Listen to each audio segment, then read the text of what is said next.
Hey friends, it's Mimi from MeadowSweetMoney.com, and I'm really excited to talk with you today about a new series I'm starting called Money and Tarot. And the whole point of this series is to look at personal finance topics through the lens of tarot and what we can kind of learn from this great this great deck of 72 cards, because I think there's a lot of similarities between personal finance and tarot. And money is just energy, so that's how we're going to talk about it.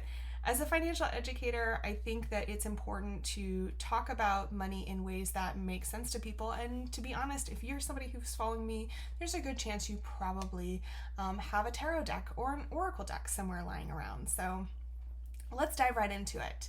The first card that we're going to talk about is the Seven of Pentacles. Let me move it over here.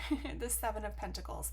Now, this card is from the Everyday Witch Tarot deck by Deborah Blake. It is one of my favorite decks.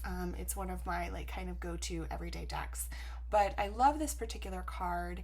The Seven of Pentacles is so much about thinking about long-term, right? Thinking about how you kind of sow the seeds of your life and look at the fruits of your labor. And yeah, you might be at this juncture right now where you've done the hard work, but it's not quite ready time to harvest yet.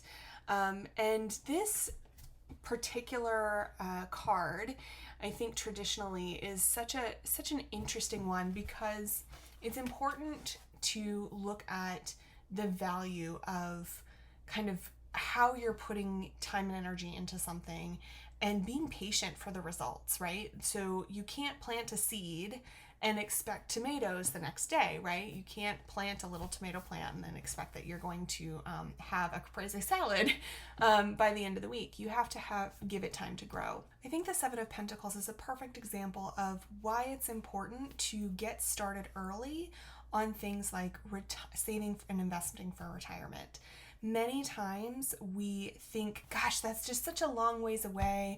I'm just getting started in my career. How can I possibly think about retirement, right? But the important thing is that we start early and invest a little bit every month, every paycheck. We put a little bit away, and do it for a long, long time. And yeah, there's going to be moments when you're kind of like the person in this card going, gosh, I've been working at this. I've been putting money away for a long time, and I still got a long ways to go.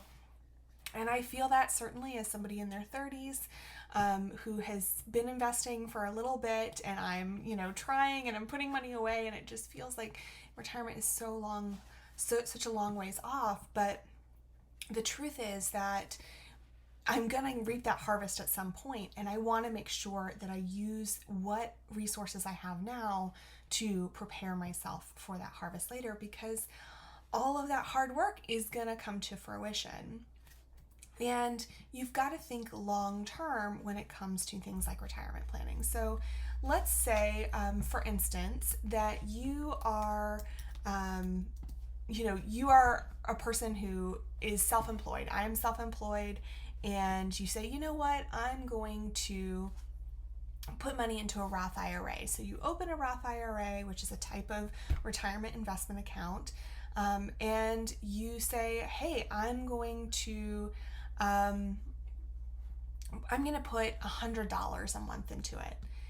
$100 may not seem like a lot, but let's take a quick look at what that would equal, right? So if we look at a compound interest calculator and we say, we don't have any money initially in our investment, but we're going to put $100